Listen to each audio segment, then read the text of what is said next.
Mga pangyayari sa politika, kalagayan sa ekonomiya, mga kaganapan sa entertainment at iba pang mga balitang pambansa. Pinas Update. Maging updated sa balita upang maging makabuluhang mamamayan ng ating bansa. Sir Raymart, magandang hapon. Magandang hapon po, Idol. November 21, tanghali, nangyari po yung aksidente. Pwede yung pakikwento yung aksidente? Bali po, sir, may drop off point po ako dun sa BGC, sir. Sa may malapit din po sa may Starbucks. Then, eto po yung driver po ni Ma'am Yasi. Nasa likod ko po, nasa stoplight po kami. Okay.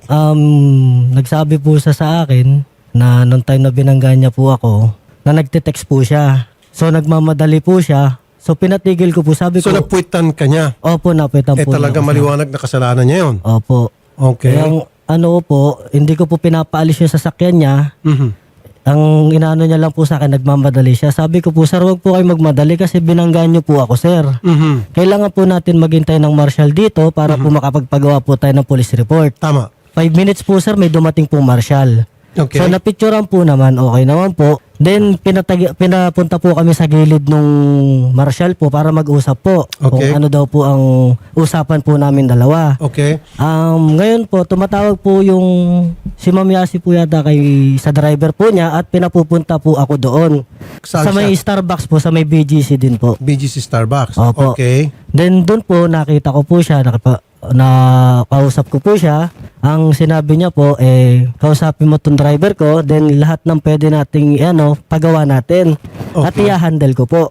So, Yun ang sinabi niya po. opo, yun po sila. At daw po, i-deduct daw po yung pangyayaring aksidente po yun dun sa driver. Mhm. So ngayon po, sir, 11 days na po akong naghihintay, sir, ng response, sir. Halos lahat po tinawagan ko na po, sir, sila. Yung driver po nagte-text lang tapos wala na rin po agad. May number ka ni Yasi? Wala po, sir. Bali po, ang meron po ako, yun sa driver po. Kasi po, sabi po ni Ma'am Yasi, kunin mo na lang yung contact number ng driver ko. Then anytime, para malaman ko kung ano mapapag-usapan nyo. Pero nangako siya na siya magbabayad, Opo. tapos ikakaltas na lang niya sa sweldo ng kanyang driver Yes po. yung ibibigay niyang pera, yung, Opo. yung aabunuhan niya muna. Opo. Okay. So- Pero hindi nagpakita. Hindi po, sir. So, po, sir, di natapos na po. Wala po kaming argumentuhan na kasulatan po kasi nagmamadali daw po sila. So, hinayaan ko po. Nagtiwala naman po ako na sabi nila na ipapagawa po. Pumunta po ako sa Mitsubishi North EDSA po sa may kasa. Nagpapa-estimate po ako. Humihingi po ng Mitsubishi po sa akin ng estimate na 2.5. Ngayon po, tinatawagan ko po sila. Okay. Wala po, nagre-ring lang po yung cellphone. Nagte-text po ako na nagte-text sa kanila. Sila pong sila, yung driver? po. Okay. Para po masabi kay Ma'am Yasi na ito po yung unang gagastusin. Pero hindi niyo nakuha yung number ni... Ma'am Yasi. Hindi po, sir. Pero siya nakuha yung number niyo. Opo. Ibinigay mo yung number mo kay Yasi. Kay doon po sa driver, kinuha driver. po niya, tapos kinuha ko rin po yung number ng driver po. Okay. Yun po ang ko sa kanila, tatawag po ako sa kanila, nakakailang miss call po ako sa araw-araw para magawa nga po ito kasi po, 11 days na po ako hindi nakakabiyahe, sir, dahil po sa nangyaring aksidente. Yun yung Jeep Cherokee, plate number SAY77. Registered owner, Yasmin Isabel Pressman. So yan yung complete name ni Yasi na sinasabi nyo. Kasi may netizen nagsabi, baka babalik rin daw si Sir. Hindi pwede kasi yan very clear yung picture na yan na napuitan nitong Jeep na pag-aari ni Yasi, itong dinadrive ni Sir. Opo. Wasak yung puwet. Okay. Malaking ang damage. So, pina-estimate nyo po total magkano po yung pag ni-repair po? Yun. Bali po, sir, ang lumabas po sa estimated po, 48,000 po. Yun din po ang ko sa driver, sir. Sabi ko po, meron po akong nakilala sa baka pwedeng parush po natin to kasi araw-araw po ako naguhulog ng boundary po dyan sa sasakyan kasi po driver lang po ako. May operator po ako dyan, sir. Araw-araw po ako nagsisend ng 1-3. Ngayon, sir, 11 days na po ako hindi nakakabiyahe. Tumatawag na po sa akin yung may-ari. Ano daw po bang ko? Sabi ko, wala po akong ibang pagkakakitaan. Yan lang po. Sir Rafi, kanina po nakausap po ng staff natin, yung driver po na si Domer Rabi. Ang sinabi lang po ay hindi na daw po siya pinagdadrive ni Miss Yasi. Hanggang doon na lang po yung pag-uusap. Yun lang po. Nagtatawa pa rin siya kay Yasi. Hindi na daw po siya pinag-drive, sir, after po ng incident. Meron pa tayong way na makausap natin si Yasi? Tumatawag din po tayo, sir, sa Viva Management po. Under po siya ng Viva. Let's call Boss Vic. Parating natin. I'm sure ayaw ng Viva ito. Sir, Opo. ang tanong ko, yung kotse na dinadrive mo, wala siguro itong comprehensive, ano? Comprehensive po. Wala po. Ang ibig sabihin ng comprehensive, meron siyang tinatawag na own and damage. Ibig sabihin, pag siya ang nakabangga, yung insurance niya, babayaran yung nabangga niya. Opo. At pag siya naman ang binangga, babayaran din ng insurance niya yung nabangga Opo. sa kanya. Opo. Kung walang insurance yung kabila. Opo. Yun yung ibig sabihin, comprehensive. Kasi hindi mo naman kasalanan to, sir. So dapat hindi ka rin singilin dito ng amo mo. Dapat tutulong yung amo mo na habulin si Yasi. Kasi kung akong amo mo, hindi ako magagalit sa iyo at hindi ako magsasama ng loob sa iyo because hindi mo kasalanan. Opo. Hindi ikaw ang kaskasero dito. Nabangga ka na hindi mo kagustuhan at hindi mo sinasadya na para mabangga ka, ang tutugisin dapat dito yung driver ni Yasi at si Yasi. Opo.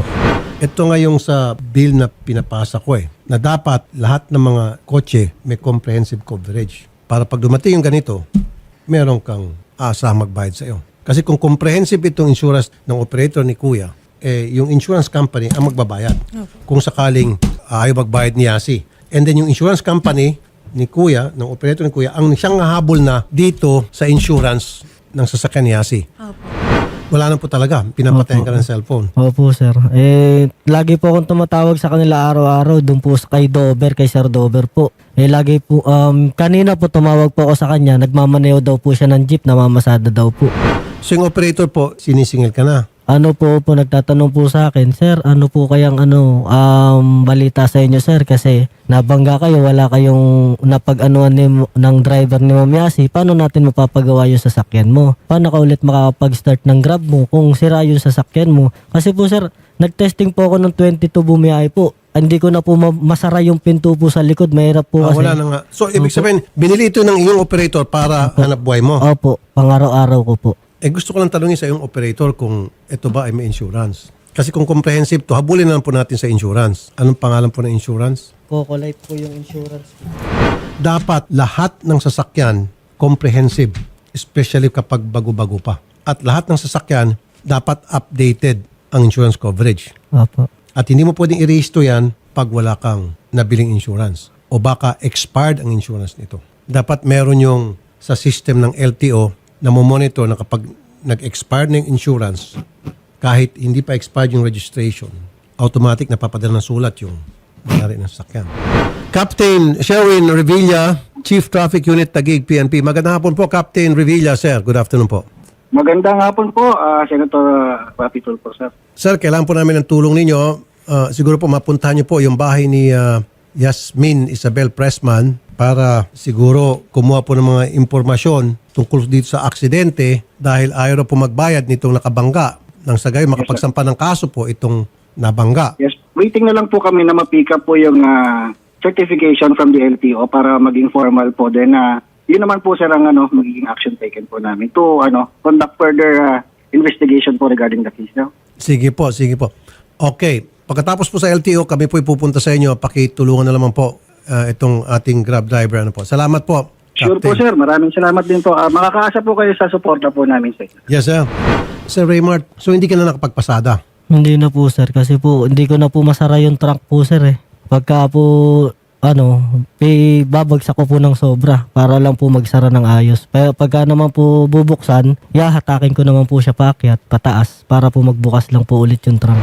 Sir, ganito pong gagawin ko. Today, malalaman natin kung TPL lang ba, Third Party Liability Comprehensive. Pag TPL lamang yan at naabala ka na sa iyong trabaho at sabi niya 48,000, ma-repair yan para makapaghanap buhay ka ulit, ako na ho magpaparepair. Maraming salamat po, sir. Pag nasingil po natin itong si Yasi, then pamasko ko na sa iyong 40,000. Ay, sir, thank you po. 38,000, 49. Opo. Sabi natin 50. Opo, sir. Sige po. Maraming salamat sa po. 50,000, hanggang Monday po, alamin mo natin lahat. Baka meron po comprehensive. Kung may comprehensive, then habulin po natin insurance company ng kotse ninyo. Opo. Okay? Now, kapag hindi, pag third party liability lang yung insurance sa akin mo, ako na po ang magbabayad. Pag nagbayad si Yasi, then sa'yo yung 50,000. Maraming salamat po, sir. Okay. Opo, maraming salamat Hindi po. masasayang punta mo rito. Opo. Ano't ano pa man, may mangyayari po dito sa sasakyan mo na Opo. ayos natin. Salamat po, sir. Maraming salamat po. Pero tinetext niyo po yung driver. Opo, sir. Nakakailan Kayak text na po tuloy eh. si sir. Huwag ka na umiyak, sir. Kayang-kaya po natin to. Nakakailan text na po ako eh. Nag-ano lang po ako, sir, kasi gusto ko na rin po talagang bumiyahe. Opo. Marami akong bayaran, sir eh. Ilang araw po kayo hindi nakabiyahe, sir? 11 days po. 11 days na? Pan 12 days na po ngayon. May anak po kayo? Opo. Ilan pong anak nyo? Isa po. Ali po. May pagamutin po ako nanay. Magkano bang kinikita mo sa isang araw? Depende po kasi sir sa average po na lalabas po ako ng 4 a.m. Uuwi po ako alas 11 ng gabi. Magkano po yung average na kinikita niya po? Malinis ko po sir. Para sa amin po, 2,000 po. Hanggang araw? 1, opo. Mga ganun po. Sige po, papalitan ko po yung 11 days na nawala sa'yo. Sa average mo kinikita ng 2,000. 2,000 times 11. Gagawin ko po 25,000. Ngayon po mismo. Bibigay ko sa Maraming salamat po sir. plus yung repair. Opo. Okay, sir? Salamat po. Sige sir, wag muna kayo umalis. Opo. Sir, dyan lang kayo sa kabilang booth. Usap muna kayo ulit, ha? Opo sir. Thank you po. Sir, thank you Salamat po, po. sir. Maraming salamat Yes, po. sir.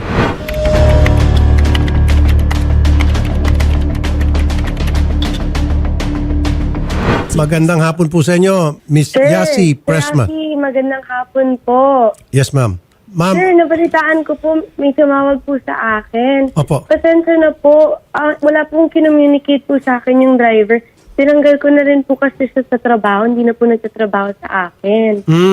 okay. Pasensya na po, pero akala ko po kinukuha pa lang po yung quote. No problem po. Andyan pa po ba siya? Andito po, sige, usap po kayo. Hello po ma'am. Magandang tanghali po Hello. sa inyo. Opo. Hi kuya, pasensya ka na. Opo. Kuya Raymond? Opo. Kayo po yung nagpa-picture sa akin nito po. Opo. Kuya, pasensya ka na. Tanggal na sa trabaho yung ghost mo. Hindi ko naman po alam. Opo. Kaya ko naman po, syempre, ko-cover po namin yan. Wala kasi ako sa sakyan nung nangyari yan po, di ba? Opo. Pero Miss Yasi, kung Opo. tutusin, dapat hindi po natanggal yung driver dahil hindi naman niya kagustuhan yung aksidente. Kasi meron naman kayong Hindi po, for insurance. different reasons din po yun. Iba Ano? pong dahilan po, sir. Sir, Ibang dahilan. Okay, kung ibang dahilan din, Opo. labas na tayo doon. Opo, hindi naman po dahil sa aksidente. Bago lang din po kasi siya, nakatrial lang din po kasi siya sa akin yan. Trial lang. Ma'am, ang akin lang po dun sa driver po, kung nakipag-cooperate naman po siya sa akin ng maayos, hindi naman po kami hahantong sa ganito. Almost 11 days na po talaga akong hindi nakakapagmaneho, ma'am. Kasi po, yung trunk ko po talaga sa likod, hindi ko na po mabuksan. Ang ano ko lang po dun kay Sir Dover, kahit sana man lang po, nakakatatlong tawag po ako. Sumagot lang po siya kahit ilang segundo lang po na makausap ko siya kung may nagbabago po sa ano. Ang sinasabi po niya kasi ma'am, sa inyo, kinokontak niya pa po kayo. Yun po ang sinabi niya po sa akin. Kaya po, Pasensya na kayo, Opo. kuya. Hindi ko Opo. po talaga alam ang sitwasyon. Hindi rin po nasabi rin sa akin ang amount. Nakakuha ka na po ba ng quote? Ako po mahala. Wala pong problema. Ma'am, matanong ko lang, may insurance po sa kanya, Miss Yasi? Meron din pong insurance, sir. Ayun naman pala. Sige, pwede niyo po yung bayaran na ngayon, yung Opo, repair, no problem and po. then later on, i-reimburse na lang kayo ng insurance. No problem po, sir. Wala pong problema talaga. Inaantay ko lang din po talaga yung quote. Oh, meron na pong quote. So, sir, maagang pamasko. Di ba Magkano po ba? Wala pong problema. Pati Opo. na rin po sa mga araw na hindi po kayo nakapagtrabaho, bibigay ko na rin po. Wow. ma'am, Para thank you po po. hindi po maano yung pamilya niyo. Alam ko naman po gano'ng kahirap Ayun. yung Pasensya na po araw-araw kayo, ma'am, kung ano ma'am Iyan po. mo nga, Pasensya ito na ah. po. Ma'am, ito po, yung quote dito, 49,828 plus Opo. 22,000. 71,828, ma'am. Pwedeng tawad na lang 828, maski 71,000 na lang. Hindi po, wala pong problema, sir. Kahit buuin ko na rin pong 100 para makover na rin po yung... 100,000? Opo. Wow. Mabait pala si Pasensya na ma'am. po, kuya, Pasensya ulit, na po ha? ma'am, pasensya na po kung Walang problema, nakarating po kuya, dito. pasensya Talaga na. pong ano lang, na-aware Buti lang nga po ako ma'am. pumunta po kayo kasi hindi ko po talaga alam. Buti na lang po tumawag din po sa akin yung mga nakapanood. Thank you po, Sir Rafi. Opo, ma'am. So, ma'am, yung 100,000, kailan po may bibigay kaya? Today po. Edi, sasama na namin si sir. Papatakbo ko po ngayon. Sige po. And then, mamaya po. Tapos, Sir Rafi, kunin ko na rin po yung contact po niya sa tao po ninyo para po ma-coordinate po. Para mag-usap. Mabigay po today. Opo. Sige. So, today. Mahabol pa kasi 4 o'clock po yung sarado ng bangko. Sige po. Miss Yasi, Sige po. okay. Pasensya na po ulit, ha. And thank you, Sir Rafi. Maraming salamat. Salamat po, ma'am. Ha? Magandang hapon po, ma'am. Oo. Sorry, Kuya Raymond. And Opo, ayun, ma'am. sana may Merry Christmas ka na rin. Pasensya na po sa abala. Pasensya na rin po ma'am, salamat po. At dito po nagkausap po tayo. At ito lang naman po ang gusto kong solusyon na maayos lang No po problem. para po makapagbalik Nakita mo trabaho naman ako, po. nag-picture pa nga po tayo, di ba? Opo. Sinundo ako. Opo. Sumunod po kasi sila sa akin. Opo. Ayun naman pala. So, okay na sir. 100,000. Kita mo, dinoble. Ma'am Yasi, maraming salamat po sa maagang pamasko. At kay Sir Rafi Tulfo din po. Sir, maraming Opo, salamat po. thank you. Buti naman nagkausap na tayo. Maraming Opo. salamat po. Maraming salamat po. Ayun. Magandang hapon po, Miss Yasi. Thank you, Sir Thank you po. Rafi. Salamat Okay, thank po. 100,000 today. Opo, sir. I-hold ko na muna yung bibigay ko sa'yo kasi dinoble pa niya. Oh. Ako hanggang ano lang, 72 lang sa akin. Siya 100. Highest bidder, mas mataas yung bid niya. Ay, doon na tayo sa highest bidder. Pero kung hindi niya tinupad, ganito po, today pag hindi niya tinupad, papasok ulit ako. Opo. For the meantime, atras muna ako. Fair enough? Opo, sir. Oh, di ba? Kasi ginawa niyang 100. Merry Christmas. Okay, sir? Opo, sir. Sige, sasamahan namin kayo ngayon. Diyan ka ulit sa booth. Pag merenda muna si sir, we will make sure by 5 or 6 o'clock, kahit saan pang sulok yan ng Pilipinas, wag lang sa tawid dagat pupuntahan natin. Sir, maraming salamat po. Walang anuman po. Again, nagpapasalamat tayo doon sa handler niya. Si Miss Sheng, At saka yung si Mr. si Sir J. J. Montiliban. Oh, mabait yan. Miss Yasmin Isabel Pressman, salamat po. Natuwa na si Sir. Yung luha, pinalitan yung ngiti. Ayan. Oh, nakangiti na si Sir.